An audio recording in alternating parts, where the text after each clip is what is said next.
The 2A KT, which is a LA2A clone from Klark Teknik, comes in at less than $400 at the time of this video. It was highly recommended to me that I give this a try, and though I have my doubts that it will bat even close to an actual LA2A, I do want to know how it holds up against the plugin counterparts for the LA2A. So, should you buy the hardware unit or just stay in the box? Let's see.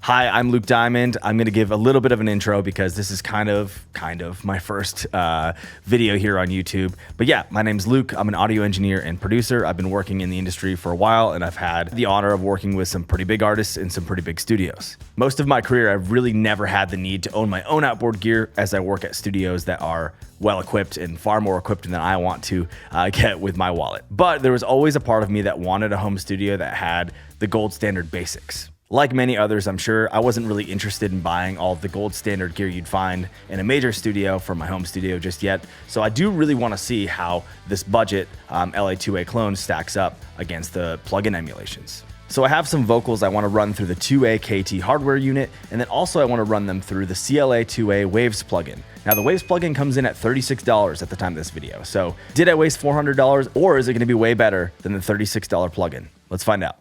All right, so I have some vocals here. I'm not going to tell you which one is processed by what, but I do have the raw vocal on top, and then vocal A and vocal B, which are either the plugin emulation or the hardware unit. So let's listen to the raw first. We'll solo. In the silence of the night, we chase our shadows out of sight. Echoes of our past mistakes, they haunt us, they break. It's not perfect, but here's A.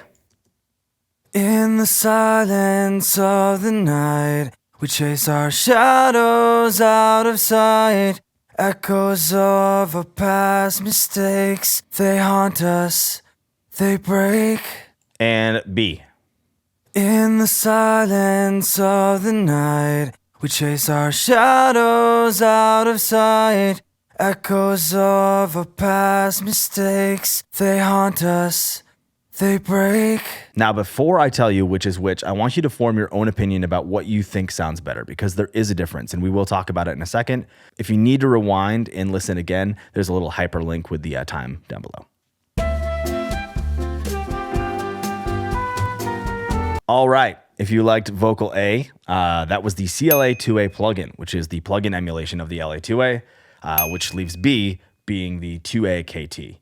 Now, there's one thing that I noticed right out of the gate. There is a lot more transparency, it seems, with the CLA plugin. So I want to actually do back-to-back with the raw vocal in that really quick. So raw vocal. In the silence of the night. A. In the silence of the night. And now to show the difference, I want to show you guys B. In the silence of the night, we chase our shadows out of sight. You can really hear it here in this section. This is the raw. Shadows out of sight.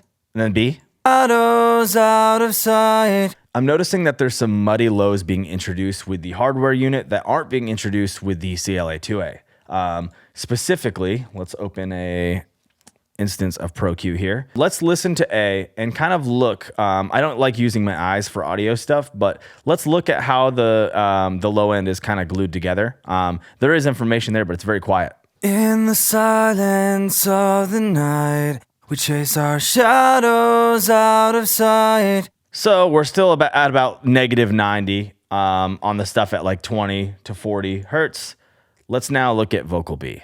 In the silence of the night, we chase our shadows out of sight. There is a lot of low-end information that's being added. I don't know why that's happening. I do have, when I recorded the vocals, I recorded them dry, but I recorded them with a 1073 clone that had the 80 and below roll-off EQ engaged. So it's interesting that it's adding these frequencies, and to me, these aren't frequencies that I would want in a vocal. If I want something that gives me like the opto warmth, I would maybe expect a boost around 200-ish, but to add around 20 to 40, I don't know, it's a little bit weird to me. So I've rolled off some of that information here on the hardware unit with an EQ, and now I want to kind of go between the CLA-2A and the 2A KT and see if you guys can catch the difference. In the silence of the night, We chase our shadows out of sight. In the silence of the night, we chase our shadows out of sight. The 2A KT is definitely a little bit darker. I wouldn't say warmer, it's just darker.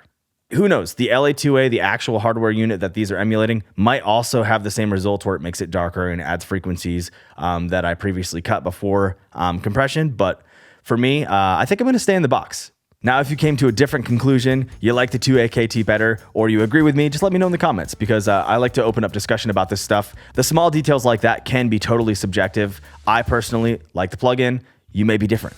Thank you for watching. I really do appreciate your support. I'm new to this video thing, so if you have any feedback, please let me know in the comments. And hey, we have a Discord channel, and you could get music feedback. There's free plugins in there. So if you want to meet like-minded people, share your creative process, share your music, get feedback, give feedback, join the Discord. All right. Thank you guys so much for watching. Hope to see you next time. Bye.